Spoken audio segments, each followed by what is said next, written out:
The gray smoke rises from the blackened ribs of cottages, once sheltering families from the bitter winter wind. Nothing moves in the scorched fields, where the stench of burnt grain lingers under a heavy winter sky. The silence of the northern moors is absolute, because the livestock has been slaughtered by the invading knights.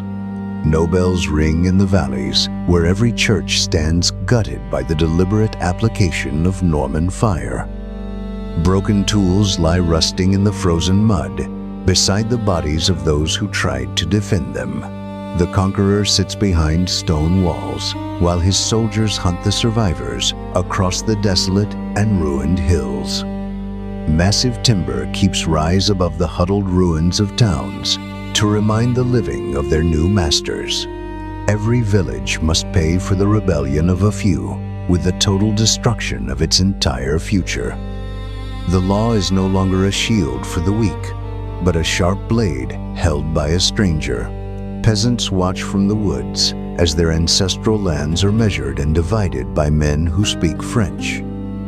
The castle is a machine of surveillance, designed to break the will of a proud and stubborn people. They do not build these forts for protection against foreign kings, but to crush the neighbors within sight. Iron chains rattle in the damp courtyards, where the last of the local nobility wait for their end. The king demands absolute submission, or the total erasure of every living thing that breathes in the north. Justice is a cold calculation of fear, administered by armored men who do not know mercy or pity. The social fabric of an entire kingdom is torn apart to make room for a new military elite. Old titles are burned in the same fires that consume the granaries and the homes of the poor. Terror is the only language that the new state uses to communicate its power to the suffering masses. They do not seek to convert the hearts of the conquered, but to paralyze their hands with dread.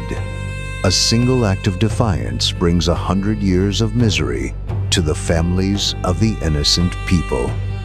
The occupation is a slow strangulation of the spirit, carried out with the precision of a master smith. Every path is blocked by patrols who have orders to kill any man found wandering without a lord. The winter of 1069 arrives with a hunger that no prayers to heaven can ever satisfy. William orders the systematic destruction of every food source between the river Humber and the distant Tees.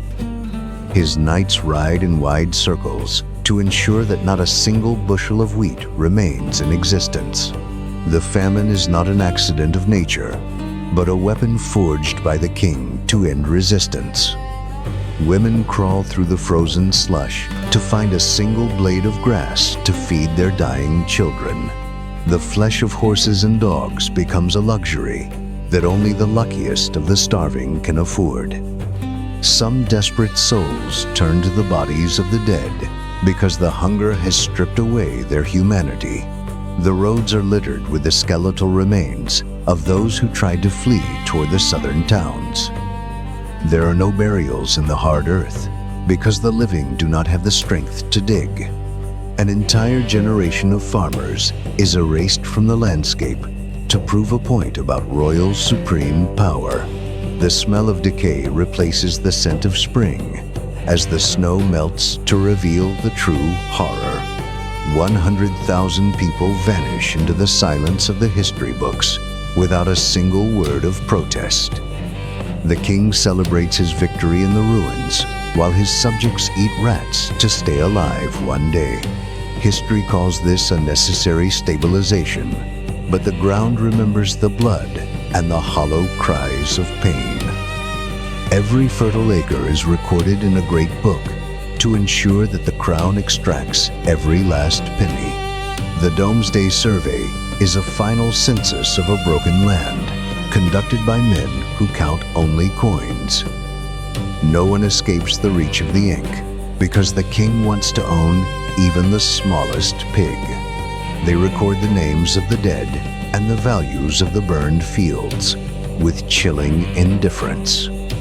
Legalized theft is disguised as divine right, while the dispossessed wander the edges of their own former farms. The language of the court becomes a barrier that shuts out the cries of those who lost everything. The memory of the massacre is buried under the weight of new laws and the construction of cathedrals. They build grand arches of stone over the graves of the starved to glorify the name of God. The wealth of the North is sucked into the coffers of the South to build a permanent empire. William does not apologize for the waste, because a desert is much easier to govern than a kingdom. The scars on the land are visible from the air 1,000 years after the last fire died. The survivors learn to bow low and keep their mouths shut, lest the iron return to their necks. They rewrite the stories of the conquest to make the monster look like a bringer of true order. The stability of the state is purchased with the lives of those who had no voice in court. The Norman shadow grows long over the empty valleys where the plow once turned rich, black soil. A culture is hollowed out and replaced by a feudal system that values only the strength of stone. The children of the starved are taught to serve, the sons of the men who burned their homes. Every grand manor house in the North stands upon a foundation of bones that the world has forgotten. The conquest was not a single battle, but a long and cold winter of state-sponsored mass murder. The silence of the victims is the most powerful tool that the historians have ever used for peace. They call it progress because the victors are the only ones left to write the final tragic chapter. The king died in luxury, while the North remained a ghost of what it could have truly become. We look at the ruins and see romance instead of the calculated cruelty of a cold-blooded man. The story ends as it began, with a bitter wind blowing over a land that belongs to nobody.